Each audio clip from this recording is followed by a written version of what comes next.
Isang pinagpalang umaga po sa ating lahat.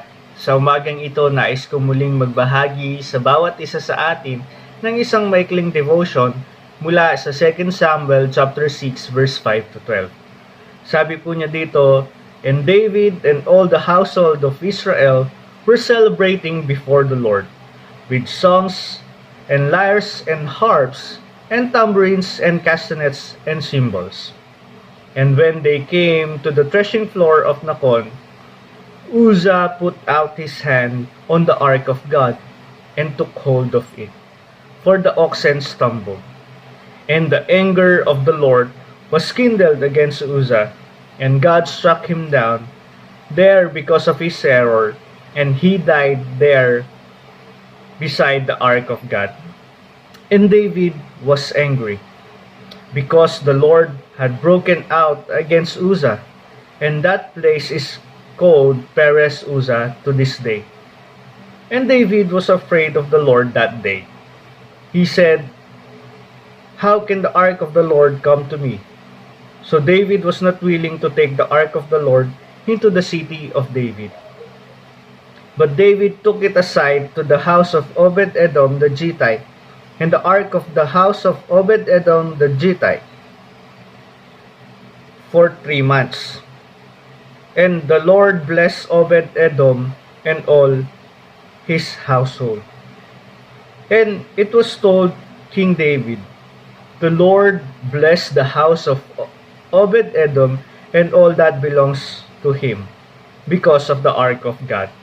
So David went and brought up the ark of God from the house of Obed-Edom to the city of David with rejoicing." At the time of David, the ark manifests the presence of God. Kung saan man naroon yung ark of God, there is God's presence. And today, as believers, we are like the ark. We are vessels of God's presence. In short, we are carrier of God's presence. But what does it brings us to carry God's presence?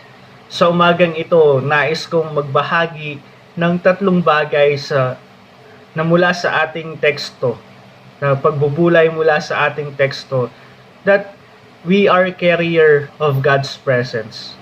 Una, yun yung God let us enjoy His presence. Makita natin dito sa teksto that His presence brings a lot of celebration. The way they worship that time, we could see how His presence blessed them with so much abundance.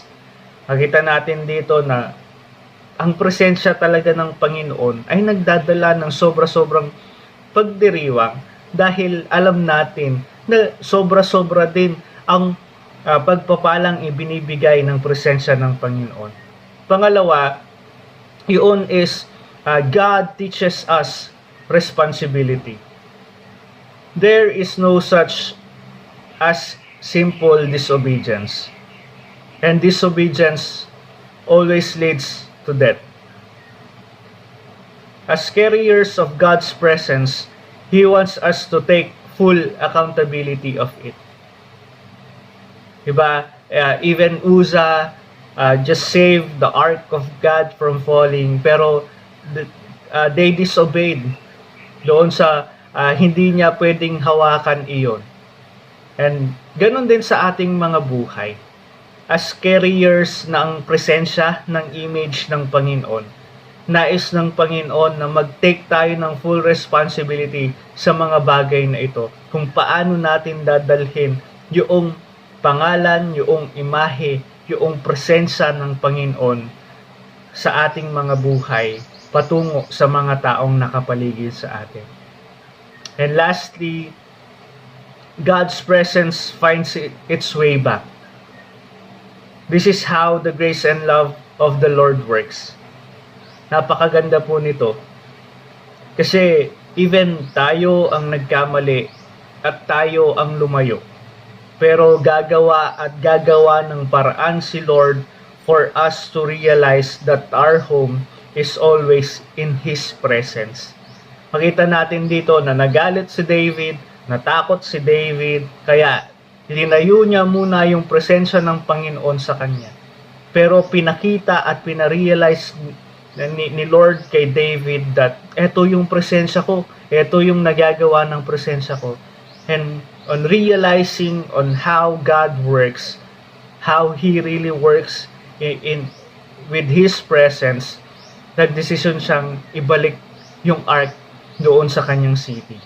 And ganun, kumikilos yung grace ni Lord sa atin. Minsan, iba, dahil nagkamali tayo, dahil tayo ay pinalo ng Panginoon, tayo ay nagkaroon ng judgment sa ating mga buhay dahil nga doon sa ating pagsuway. Pero gagawa ng paraan yung presensya ng Panginoon to find us. The grace of the Lord always finds us. And sa umagang ito, ang paghihikayat sa atin ay una, i-enjoy natin yung presensya ng Panginoon. Pangalawa, yun ay maturuan tayo ng Panginoon to be responsible in bearing His presence. And lastly, let the presence of God find us. If we are losing His presence today, hayaan mong matagpuan niya ang bawat isa sa atin at we will find our way back into His presence. Tayo po ay manalangin.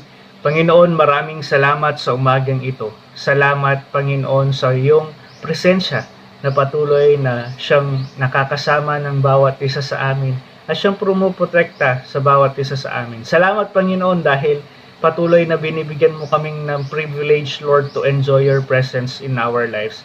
And Lord, as we enjoy this presence, Lord, that is within us, may we also have, Lord, that responsible heart, responsible lives, Father God, in bearing this presence, Father God. Hayaan mo, Panginoon, na maging accountable kami sa lahat ng aming gagawin, sa lahat ng aming sasabihin, Panginoon. And hayaan mo, Panginoon, na kung kami man ngayon ay nawawala, kami man ay tumalikod sa iyong presensya, may your grace finds us, and may it lead us back into your presence.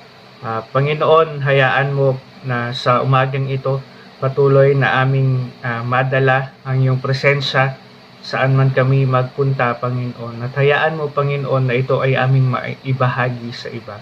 Patuloy, Panginoon, na mapapurihan ka namin at maluwalhati sa buo pang araw na ito.